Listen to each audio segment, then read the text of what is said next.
Hello everyone, welcome back to my channel Harshita Education. Today we are going to continue chapter 2 Diversity and Discrimination from class 6th Civics NCERT syllabus semester 1. Hello students.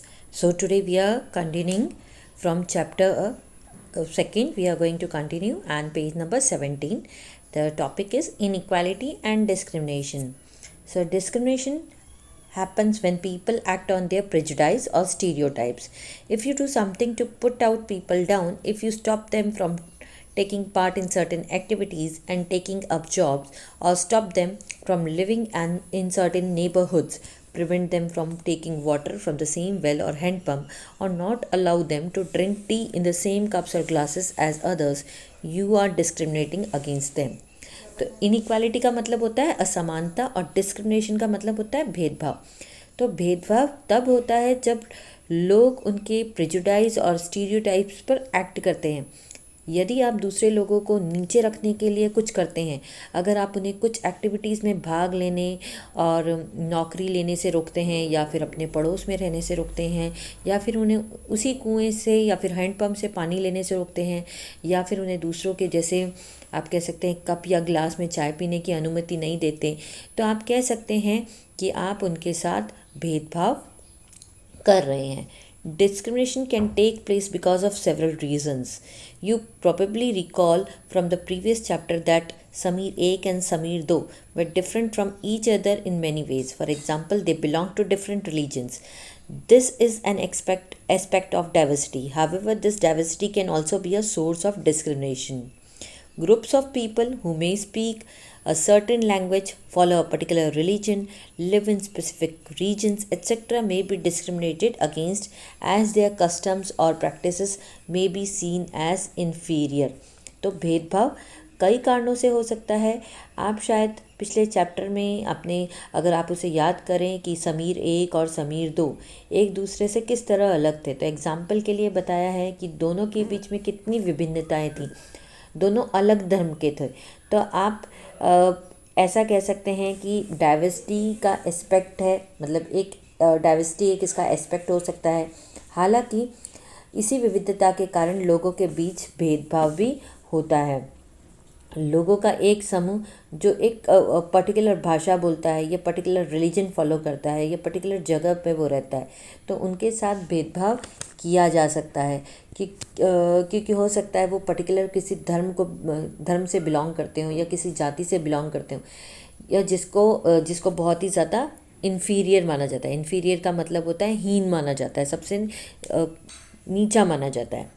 Now, another difference between the two Samirs was in their economic backgrounds. Samir 2 was poor. This difference, as you have read earlier, is not a form of diversity but of inequality.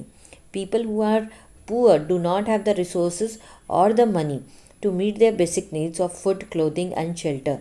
They experience discrimination in offices, in hospitals, schools, etc., where they are treated badly because they are poor. तो दोनों समीर के बीच एक दूसरा अंतर भी ये था, जो अंतर था वो था आर्थिक भेदभाव, यानी कि इकोनॉमिकल जो ये डिफरेंस था। तो समीर 1 अमीर था और समीर 2 गरीब था, जैसा कि हम पहले भी पढ़ चुके हैं। तो ये अंतर डाइवर्सिटी का नहीं है बल्कि असमानता का है। जो लोग गरीब हैं उनके पास पैसा और दूसरे रिसोर्सेज नहीं होते हैं, जिसकी वजह से उन्हें भोजन, कपड़े और अपनी बेसिक ज़रूरतों को पूरा करने में वो लोग असमर्थ होते हैं। Some people may experience both kinds of discrimination. They are poor and they belong to groups whose culture is not valued. Tribals, some religious groups, and even particular regions are discriminated against for one or more of these reasons. In the following sections, we will look at how a famous Indian was discriminated against. This will help us understand the ways in which caste was used to discriminate against large number of people. तो कुछ लोगों को दोनों प्रकार के discrimination का अनुभव हो सकता है। वे गरीब हैं और साथ ही साथ वे ऐसे ग्रुप से संबंध रखते हैं जिनकी संस्कृति को बिल्कुल भी महत्व नहीं दिया जाता है। आदिवासी, कुछ धार्मिक समूह और यहाँ तक कि विशेष क्षेत्रों में इनमें से एक या अधिक कारणों से भेदभाव किया जाता है। तो हम देखेंगे कि किस तरह से एक फेमस इंडियन के साथ भेदभाव किया गया था। तो इससे हमें उन तरीक़ों को समझने में मदद मिलेगी जिनमें जाति का इस्तेमाल बड़ी संख्या में लोगों के साथ भेदभाव करने के लिए किया जाता है। So here you can see in the box a common stereotype about some Muslim is that they are not interested in educating girls and therefore do not send girls to school. However, studies have not shown that poverty amongst Muslims is an important reason why Muslim girls do not attend school or drop out from school after a few years. Wherever effort has been made to reach education to the poor, there the Muslims community has shown an interest in sending the girls into school. For example, in the state of Kerala, the distance between the school and the home is not much. There is good government bus service that helps teachers reach schools in rural areas, and over 60% of the teachers are women. These factors have helped children from poorer families, including Muslim girls, attend schools in much larger numbers. In other states where such efforts have not been made, children from poorer families, whether Muslim, tribal, or so called lower caste, find it difficult to attend school. Therefore, poverty, not religion, is the cause for not attendance of Muslim girls in school. तो मुसलमानों के बारे में एक आम धारणा ये है कि वे लड़कियों को शिक्षित करने में रुचि नहीं रखते हैं और इसलिए लड़कियों को स्कूल नहीं भेजते हैं। हालांकि हमने ये पढ़ा है, हमें पता चला है कि मुसलमानों में गरीबी जो है वो एक महत्वपूर्ण कारण है कि मुस्लिम लड़कियां कुछ सालों के बाद स्कूल नहीं जाती हैं या स्कूल से बाहर वो लोग निकल जाती हैं। तो ये देखा गया है कि जहाँ भी शिक्षा को गरीबों तक पहुँचाने का प्रयास किया गया है वहाँ मुस्लिम समुदायों ने अपनी लड़कियों को स्कूल भेजने में रुचि दिखाई है। तो एग्ज़ाम्पल के लिए केरल राज्य में स्कूल और घर के बीच की दूरी ज़्यादा नहीं है। एक अच्छी सरकारी बस सेवा है जो शिक्षकों को ग्रामीण क्षेत्रों में स्कूलों तक पहुंचने में मदद करती है और 60% से अधिक जो शिक्षक हैं वो कौन है, महिलाएं हैं यानी औरतें हैं। तो इन कारणों ने गरीब परिवारों के बच्चों की मदद की है जिनमें मुस्लिम लड़कियां भी शामिल हैं जो बड़ी संख्या में स्कूल जाती हैं। तो ऐसे दूसरे भी राज्य हैं जहां गरीब परिवारों के बच्चों को इस तरह के प्रयास उनके लिए नहीं किए गए हैं, जबकि निचली जाति, आदिवासी और मुसलमानों के लिए ऐसे प्रयास किए गए हैं जिनके लिए बच्चों को भेजना बहुत ज़्यादा मुश्किल था। तो इसीलिए धर्म नहीं बल्कि गरीबी मुस्लिम लड़कियों की स्कूल में जो गैर उपस्थिति का एक कारण है। Now our next topic is on being discriminated against. So people are engaged in different kinds of work like teaching, carpentry, pottery, weaving, fishing, farming, etc. to earn a livelihood. However, certain kinds of work are valued more than others. Activities like cleaning, washing, cutting hair, picking garbage are seen as tasks that are of less value. Of people who do this work are seen as dirty or impure. This belief is an important aspect of the caste system. In the caste system, communities, groups of people were placed in a sort of ladder where each caste was either above or below the other. Those who placed themselves at the top of this ladder called themselves upper caste and saw themselves as superior. The groups who were placed at the bottom of the ladder were seen as unworthy and called untouchables. तो लोगों के साथ जो भेदभाव हो रहा है उसके बारे में अब हम देख रहे हैं। तो जो लोग हैं वो अपनी आजीविका कमाने के लिए बहुत अलग अलग तरह से लगे हुए हैं। जैसे कोई टीचिंग के फील्ड में है, कोई कारपेंटरी कर रहा है, कोई पॉटरी कर रहा है, वीविंग हो रहा है, कुछ लोग मिट्टी के बर्तन बनाते हैं, कुछ बुनाई का काम करते हैं, कुछ लोग मछली पकड़ते हैं, कुछ लोग खेती वगैरह करते हैं। तो ऐसे सारे कामों में लोग अपने आप को एंगेज उन्होंने किया है। हालांकि कुछ काम दूसरे काम की तुलना में अधिक मूल्यवान है, मतलब उनकी वैल्यू बहुत ज़्यादा है। जैसे सफाई है, वॉशिंग का काम है, या फिर हेयर कटिंग है, या फिर कचरा उठाने जैसी कुछ एक्टिविटीज़ हैं। इन सब कामों को कम मूल्यवान वाली एक्टिविटी में माना जाता है और साथ ही ऐसे काम करने वालों को बहुत ही डर्टी यानी गंदा और अशुद्ध माना जाता है। तो ये सोच जाति व्यवस्था का एक महत्वपूर्ण पहलू है। कास्ट सिस्टम में समुदायों को, लोगों के एक समूह को एक छोटी सी सीढ़ी पर रखा है जहां हर कोई एक के ऊपर है और दूसरे के नीचे है। तो जिन्होंने इस सीढ़ी पर खुद को सबसे ऊपर रखा है उन्होंने अपने आप को अपर कास्ट बताया है और जो कास्ट मतलब उन्होंने अपने आप को ऊपर तो बताया, साथ में श्रेष्ठ भी बताया, श्रेष्ठ यानी सुपीरियर बताया यहाँ पर। जिन समूहों को सीढ़ी के सबसे नीचे रखा गया उन्हें अयोग्य के रूप में देखा जाता है और उन्हें अछूत कहा जाता है। अछूत का मतलब होता है untouchables. Caste rules were set which did not allow the so-called untouchables to take on work other than what they were meant to do. For example, some groups were forced to pick garbage and remove dead animals from the village, but they were not allowed to enter the homes of the upper caste or take water from the village well, or even enter temples. Their children could not sit next to the children of other caste in schools.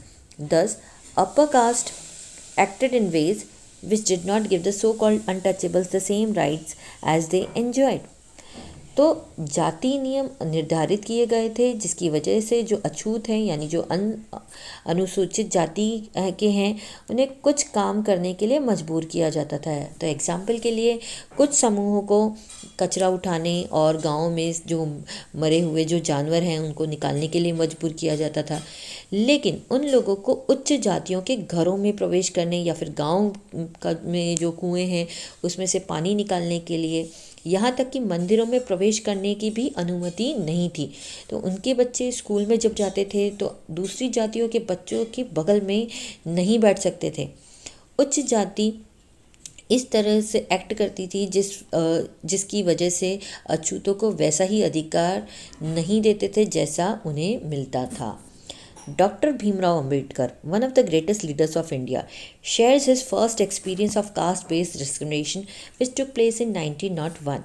When he was just 9 years old, he had gone with his brothers and cousins to meet his father in Koregaon, which is now in Maharashtra. Doctor Bhimrao Ambedkar Bharat के महानतम नेताओं में से एक जाति आधारित भेदभाव वाले राष्ट्र के अपने पहले अनुभव को साझा वो कर रहे हैं यहाँ पर। तो ये जो वो अपना अनुभव साझा कर रहे हैं हम लोगों के साथ, तो ये घटना उनके साथ 1901 में हुई थी जब वह सिर्फ 9 साल के थे। वह अपने भाइयों और चचेरे भाइयों के साथ कोरेगांव में अपने पिता से मिलने गए थे जो कि महाराष्ट्र में हैं। Long did we wait but no one turned up. An hour elapsed and the station master came to inquire. He asked us for our tickets. We showed them to him. He asked us why we tarried. We told him that we were bound for Koregaon and that we were waiting for the father or his servant to come, but that neither had turned up and that we did not know how to reach Koregaon. तो लंबे समय तक हमने जो station था वहाँ पे wait किया, लेकिन वहाँ पे कोई भी नहीं आया। 1 घंटा बीत चुका था। स्टेशन मास्टर वहाँ पे आए और उन्होंने हमसे पूछताछ की। तो उन्होंने हमसे हमारा टिकट पूछा कि आपके पास टिकट क्या है। तो हमने उनको अपना टिकट दिखाया। उन्होंने हमसे पूछा कि हम क्यों रो रहे हैं। तो हमने उन्हें बताया कि हमें कोरेगांव जाना है और हमारे जो फादर हैं और उनके नौकर दोनों में से कोई भी यहाँ नहीं आया। हम कब से वेट कर रहे हैं लेकिन हमें लेने के लिए कोई भी नहीं आया। तो हमें कोरेगांव कैसे पहुंचना है ये हमें पता नहीं है। तो we were well dressed children from our dress और talk no one could make out that we were children of the untouchables. Indeed the station master was quite sure we were Brahmin children and was extremely touched at the plight in which he found us. As is usual among the Hindus, the station master asked us who we were. Without a moment's thought, I blurted out that we were Mahars. Mahar is one of the communities which were treated as untouchables in the Bombay Presidency. He was stunned. His face underwent a sudden change. We could see that he was overpowered by a strange feeling of repulsion. As soon as he heard my reply, he went away to his room and we stood where we were. 15 to 20 minutes elapsed. The sun was almost setting. Our father had not turned up, nor had he sent his servant, and now the station master had also left us. We were quite bewildered, and the joy and happiness which we felt at the beginning of the journey gave way to a feeling of extreme sadness. तो हमने अच्छे कपड़े पहने हुए थे। हमारे पहनावे या फिर बात से कोई ये पता नहीं लगा सकता था कि हम अछूतों के बच्चे हैं। वास्तव में स्टेशन मास्टर को यकीन था कि हम ब्राह्मण के बच्चे हैं और वह उस ये जो बात है उसने उसको बहुत छुआ था कि जिस तरह से हम उनसे बात कर रहे थे, जिस तरह से हम उनसे मिले थे। तो जैसा कि हिंदुओं में ये बहुत ही सामान्य बात है कि स्टेशन मास्टर ने हमसे पूछा कि हम कौन थे, तो ये एक पल की विचार किए बिना मैंने उनको आंसर दे दिया कि हम मेहर हैं। तो मेहर एक ऐसी जाति है जिसे बॉम्बे प्रेसिडेंसी में अछूतों के रूप में माना जाता है। तो जैसे ही हमने ये कहा, स्टेशन मास्टर दंग रह गए। उनके चेहरे पर अचानक बदलाव आ गया, उनके चेहरे का रंग उड़ गया। हम देख सकते थे कि वह एक विचित्र भावना से भर गए थे।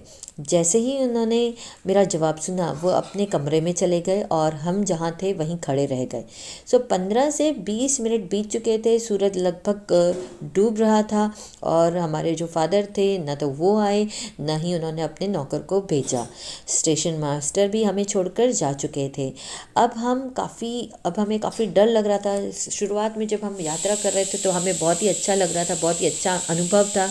हम बहुत ही ज़्यादा खुश थे, लेकिन ये सारी खुशी अब पूरी तरह से एक दुख में बदल चुकी थी। After an hour, the station master returned and asked us what we proposed to do.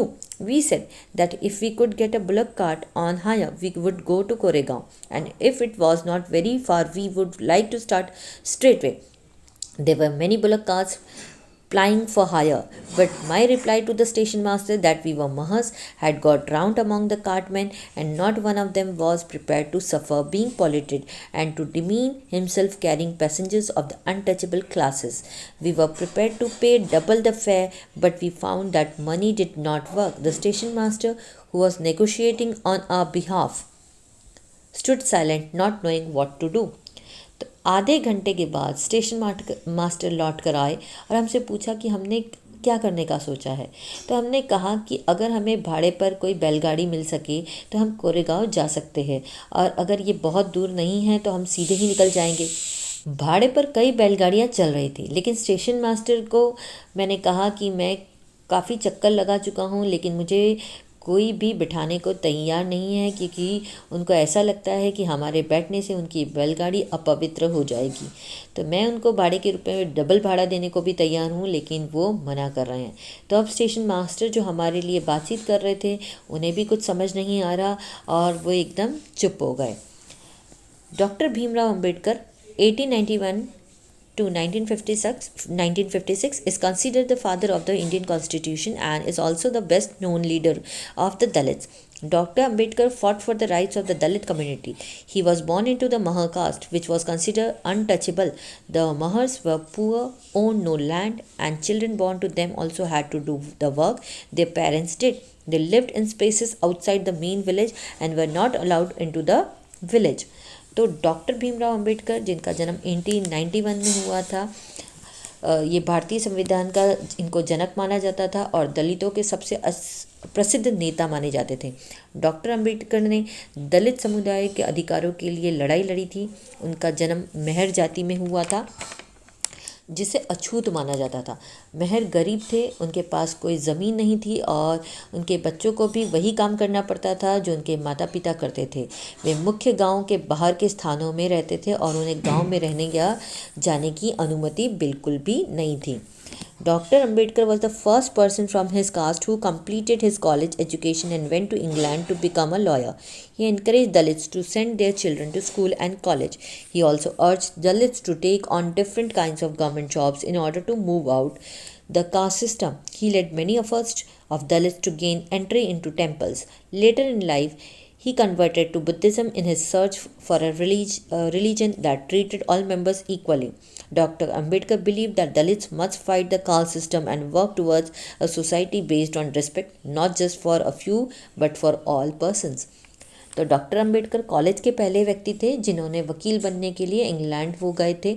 उन्होंने दलितों और अपने बच्चों को स्कूल और कॉलेज भेजने के लिए काफ़ी ज़्यादा इनकरेज किया था। उन्होंने दलितों से जाति व्यवस्था से बाहर निकलने के लिए विभिन्न प्रकार की सरकारी नौकरियों को लेने का आग्रह किया था।